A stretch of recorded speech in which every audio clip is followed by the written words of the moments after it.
Howdy, howdy. Dealing with Huntsville Guns. Today I have another firearm that walked in the door and something that I have not seen a whole bunch of. This is actually the first one of this model that has come in. Wanted to go over what it is and some unique features that it has. Give you a little bit of the information that I could find in a quick Google search. Today we are looking at a Western Field model SB-100A. This gun was sold by Montgomery Ward, but was not in fact made by Montgomery Ward. This is actually a Savage gun under the same model, SB-100A. It's a break action 410 shotgun. Has a 14-inch length of pull. This particular model, I could tell pretty quickly when it came in, has been worked on by someone in the past.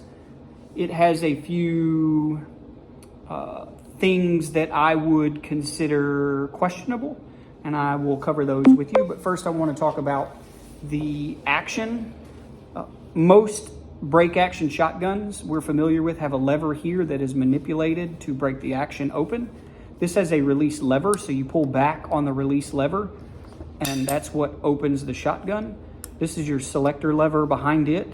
It's worth noting that if the firearm is on fire, you cannot open the action. If I remember correctly, let's go ahead and open it. After you fire, and then you go to open the release lever again, it automatically puts the firearm back on safe. This is an ejector model, and so when you open the action, if you'll watch right here and get to a certain point, the ejector kicks the shell out the back of the gun.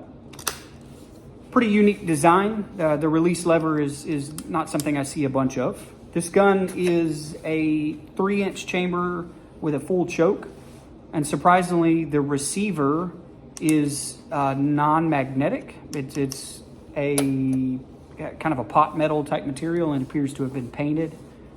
The barrel on this has a dark spot in it, a couple inches in front of the chamber, and I will show you why I think that is here in a moment. But the takedown, much like most break actions, you pull the hand guard down and rotate it off of the gun, and then when you pull the release lever, break the action in half, the barrel simply lifts off.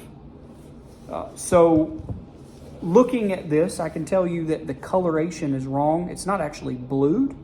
It appears that it had some original bluing left on it, but it was refinished at some point in its life. There's some porosity in the metal here just in front of the chamber, kind of unusual. And then if we look at the lug, where the handguard is retained, you can tell that it has definitely been worked on. There's a bunch of brazing material built up around the lug. And then the lug has been repaired rather poorly. There's a bunch of porosity. Looks like someone took a flux core welder, added some material to it, and then probably an angle grinder to reshape it to get it to lock. I would say that the barrel is probably finished in a cold blue or browning solution, and then maybe just painted over, or a bit of lacquer finish. Not done exceptionally well, I might add. Definitely not a professional job. So when the gun came in, I noticed that the handguard did not fit well. A lot of play in it, and then there is a huge gap between the handguard and the barrel. It's very unusual for break action shotguns. Normally they fit much closer. And that's how I knew that this one had ultimately been worked on by someone else. The customer that brought it to me just really was more curious to know if it was safe to shoot. There's a dark spot right there where that lug was reattached to the barrel. It has me kind of suspicious that they maybe overheated it, and I would be cautious of shooting this one. I may take it out back and strap it to the bench and put a sandbag over the top of it and see if it will fire safely. But my speculation is that in the repair process, somebody probably caused a little more harm than good.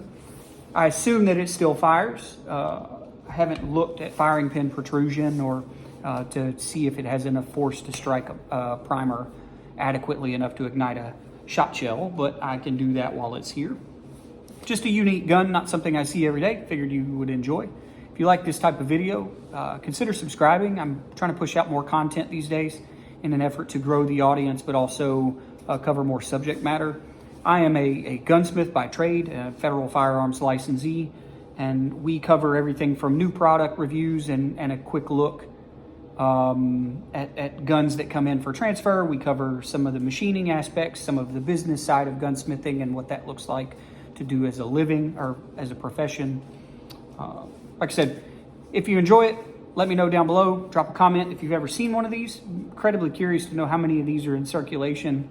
I feel that the Savage branded gun was probably a pretty good seller. Now the Western Field would definitely have been the cheaper alternative, but I don't know how big of a reach they had. So if you have some experience on this platform, let me know. Thanks for hanging out.